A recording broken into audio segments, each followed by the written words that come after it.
Selamat datang di Virtual Spoiler. Jangan lupa like, komen, subscribe, dan follow. Sebelum videonya dimulai, Mimin mau meminta tolong ke kalian semua untuk bantu channel ini agar bisa monetisasi dengan cara subscribe channel ini dan selalu menonton video terbarunya. Terima kasih. Kita lanjut ke videonya. Bab 93, Chapter 116, Saat Pohon Dunia Mekar, Bagian 1. Tangisan terdengar dari suatu tempat di dalam Menshan.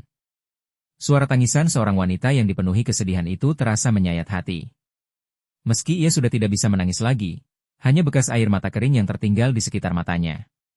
Sepertinya, kesedihan yang tertampung dalam air mata saja tidak cukup untuk menghapus seluruh rasa sakit karena kehilangan seorang anak. Lord August. Jendela pecah. Peralatan minum teh berserakan di mana-mana. Namun, berbeda dengan suasana kacau di sekitarnya, teh di dalam cangkir justru berwarna hijau cerah. Mulai sekarang, kami yang akan menangani lokasi ini.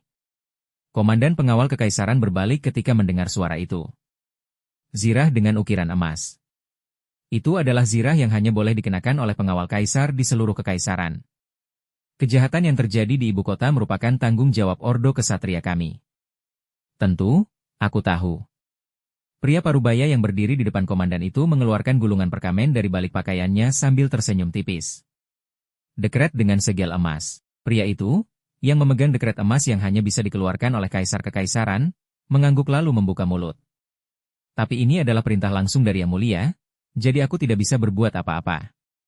Semua orang di kekaisaran tahu beliau sedang terbaring sakit. Pria parubaya yang mengenakan zirah pengawal kerajaan hanya mengangkat bahu dengan gerakan berlebihan setelah mendengar ucapan August. Ucapan macam apa itu? Aku bahkan menemui Yang Mulia pagi ini. August menggigit bibirnya sambil menatap pria yang mengucapkan kebohongan terang-terangan itu. Komandan yang seharusnya melindungi kaisar justru dengan santainya menyebut nama beliau. Para kesatria kekaisaran yang menyadari kemarahan August mulai menajamkan suasana. Atas perintah Yang Mulia Kaisar, wewenang penyelidikan dialihkan segera. August, komandan pengawal kekaisaran. Namun, meskipun situasi semakin tegang, pria parubaya itu hanya menggulung kembali perkamen yang sempat dibuka. Dengan senyum sinis tipis di bibirnya. Mulai sekarang, pengawal kekaisaran akan menangani tempat ini. Alasan yang lebih berat dari pedang. Menghadapi komandan yang memegang pedang emas penuh kehormatan, August hanya bisa menundukkan kepala dengan perasaan pahit. Menshan yang masih gelap itu dipenuhi oleh ratapan seorang ibu yang kehilangan putranya. Tapi bagaimana caramu menghentikannya? Salju setinggi mata kaki. Rombongan yang masuk jauh ke dalam hutan turun dari kuda mereka dan berjalan sambil menuntun tali kekang. Namun, bahkan saat melangkah maju, pandangan Vlad terus tertuju pada pria berkerudung abu-abu itu. Kalau kita terus menyerang gerobak, bukankah tehnya tetap akan dijual? Kudengar bisnisnya sangat laku. Vlad tidak tahu persis apa yang pria itu lakukan, tapi jelas ada hubungannya dengan keluarga kekaisaran. Ditambah lagi, pria itu adalah seseorang yang mengenali suara tersebut. Wajar jika Vlad merasa penasaran. Di usia 18 tahun, ia masih cukup muda untuk haus akan pengalaman dan pengetahuan. Seperti yang kau bilang, kami tidak bisa mencegah penjualannya. Pria berkerudung abu-abu itu menatap Vlad dengan senyum pahit. Seperti yang dikatakan Vlad, pengawal kekaisaran yang sudah pincang tidak mampu membersihkan jaring laba-laba yang tertanam jauh di dalam kekaisaran. Itulah sebabnya kami langsung memotong akarnya. Apa? Sarang. Aku harus melihat apa yang ada di dalamnya. Jika tidak bisa menggali apa yang tersembunyi di dasar, maka harus ditarik keluar sekaligus. August, yang memahami hal itu, menggunakan dirinya sendiri sebagai umpan untuk mencuri kereta Vitskaya. Ngomong-ngomong, kau bilang kau meminta bantuan ksatria pemburu naga, kan? Kalau laporan mereka begitu. Meskipun yang ikut terseret hanyalah seorang ksatria muda bernama Vlad, pemuda di depannya tetap menanyakan satu-satunya informasi yang diinginkannya. Informasi tentang naga jatuh yang bersembunyi di dalam sarang. Meminta bantuan langsung pada Dragulia, bukan pada keluarga kekaisaran. Tidak aneh bagi seorang penguasa wilayah untuk meminta bantuan ksatria pemburu naga demi menyelesaikan masalah besar.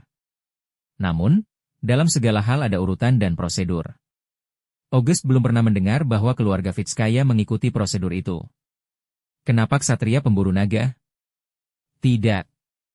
Kesatria muda di depannya mungkin ingin tahu segalanya tentang dunia, tapi terkadang lebih baik tidak mengetahui sesuatu. Jika naga yang jatuh itu benar-benar sedang menggerogoti rantainya, maka hanya dengan mengetahuinya saja sudah cukup untuk membuatmu marah. Lihat ke sana, Kapten. Sepertinya di sana. Begitu. Flat yang sedang berbincang dengan August tanpa sadar membuka mulut saat mendengar teriakan Goethe. Apa yang sebesar itu? Di sana ada hutan. Hutan yang tidak kehilangan warna hijaunya bahkan di musim dingin.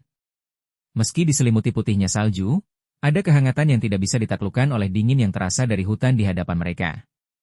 Itu hutan para elf. Hutan elf yang tersembunyi di kedalaman dan jarang membuka pintunya bagi siapapun.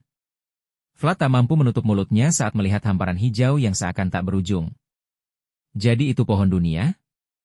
Ya. Hutan elf, Ausurin. Sebuah pohon raksasa menjulang di atas lautan hijau, seolah memandang rendah Flat. Ruang kerja yang terang benderang milik seseorang. Di tempat yang sepenuhnya diselimuti pepohonan coklat, rambut pirang platinum seorang gadis berkilau diterpa sinar matahari. Kakak. Ya, Nona. Meski ada kursi, gadis berambut pirang platinum yang duduk di meja itu mengernyit, tanpa tidak menyukai cara Faradis menjawabnya. Baiklah. Ucapannya terdengar seperti merajuk, meski ia tahu itu tidak bisa dihindari. Namun tetap saja, rasa kecewa mengembang di hatinya hingga membuat pipinya sedikit menggembung. Bawa ini saat kau pergi. Ini? Faradis memasang wajah bingung saat melihat keranjang yang disodorkan gadis itu. Entah sejak kapan, keranjang berisi buah sudah menumpuk di sekitar ruangan. Mata emas gadis itu berkilau mengikuti cahaya buah-buahan segar. Kau terlihat lapar. Siapa yang lapar? Faradis tidak bisa menyembunyikan kebingungannya saat menerima keranjang itu. Sejak kecil, ia memang punya sisi aneh. Tapi setelah menjadi pendeta pohon dunia, ia jadi semakin sulit dipahami. Lord Faradis.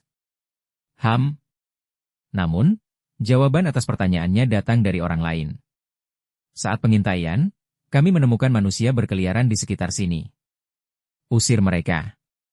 Laporan yang seharusnya tidak perlu dipikirkan.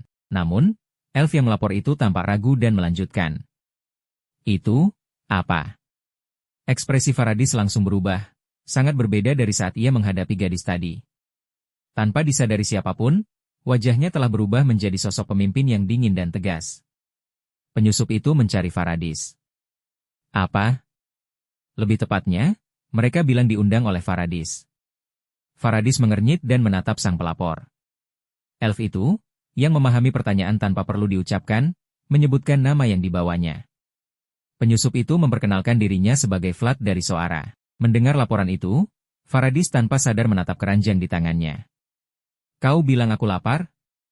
Ya. Faradis menoleh dan menatap gadis itu. Gadis itu tertawa kecil sambil mengayunkan kakinya, seolah menyuruhnya segera pergi. Elf juga punya penjara rupanya. Aku juga baru pertama kali ke sini. Mereka tidak pakai paku. Tidak ada bekas apapun. Berbeda dengan Goethe yang meringkuk di sudut dengan ekspresi muram, Flat justru berjalan-jalan di dalam penjara elf. Kapten, kau benar-benar diundang? Kudengar memang begitu. Jadi, apakah etika elf itu menyambut tamu dengan hujan panah? Sepertinya tidak. Flat menatap pria berkerudung abu-abu dan Goethe yang memandangnya, lalu menggaruk pipinya dengan jari, sedikit canggung.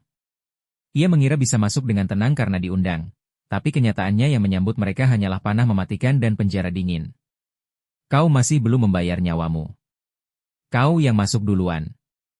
Orang utara memang selalu nekat, ya?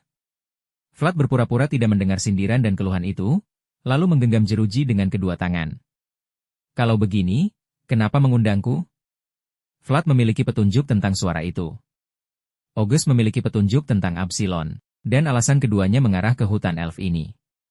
Meski tahu akhirnya akan seperti ini, ia tetap harus datang. Rasanya tajam.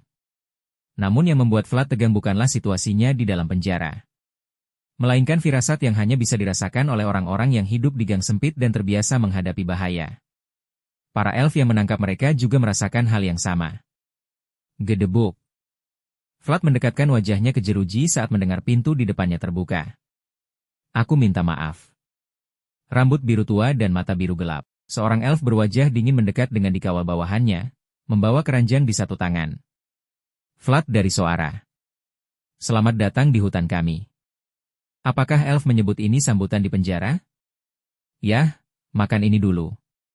Faradis sama sekali tidak kalah dalam mengabaikan ucapan orang lain. Apakah kau akan mengeluarkanku dari sini? Makan itu dulu dan tunggu 1 hari. Ada prosedur yang harus kami lalui untuk membebaskanmu. Alis Flat mengerut mendengar ia harus menunggu 1 hari lagi. Kuharap kau mengerti. Sekarang ini semua orang harus lebih berhati-hati. Begitu seseorang masuk penjara, proses mengeluarkannya jadi rumit. Tapi kenapa kalian begitu waspada? Saat aku tiba, daerah sekitar tampak tenang. Sikap elf yang terlalu tajam. Flat merasakan kewaspadaan aneh dalam sikap dingin mereka. Seolah mereka mencurigai sesuatu, bukan sekadar membenci manusia. Naga akan datang. Sebenarnya ini bukan cerita yang perlu disampaikan pada manusia, tapi Faradis menjelaskannya dengan tenang. Sepasang mata biru menatap lurus. Karena mata itulah yang sedang diperhatikan oleh pendeta pohon dunia. Faradis merasa pasti ada alasan mereka tiba di Ausurin pada saat ini. Sebentar lagi waktunya pohon dunia mekar. Mekar? Mendengar itu, Flat tanpa sadar menyentuh batu ember milik Alicia. Dalam pemandangan ember yang ditunjukkan gadis itu, maple merah sedang mekar jelas. Jika mekar. Nama satu dewa. Dan pohon dunia muda yang berhasil berakar sambil menghindari ambisi kekaisaran. Namun, bukan hanya manusia yang mengincar akar muda dan bunga harum itu. Naga paling tajam selalu mengincar bunga pohon dunia. Kelopak muda itu harum, dan akar muda itu menggoda. Dan ada tak terhitung makhluk di dunia ini yang menginginkan hal-hal yang harum dan menggoda. Meski segala sesuatu yang muda dan rapuh di dunia ini pantas untuk mekar. Aku minta maaf menyambutmu di waktu yang buruk. Tidak, betapa kecil kemungkinan sebuah dunia bisa berakar dan mekar dengan aman. Ada yang bisa kulakukan untuk membantu? Kalau begitu, momen itu harus dilindungi. Dan aku bersumpah pada keyakinanku untuk melakukannya. Terima kasih sudah mengatakan itu. Jiwa manusia itu ringan, dan mulut mereka busuk. Makhluk yang tak pernah bisa dipercaya. Namun kini, roh-roh di sekitar kesatria bermata biru itu sedang berbicara. Orang inilah yang harus dilindungi. Ular putih di zirahnya dan tahi lalat di bawah pedangnya berkata demikian. Kenangan pohon dunia yang terukir dalam ember terpantul di mata Faradis. Pohon dunia yang nostalgia, yang tak lagi bisa dilihat, bermekaran merah terang.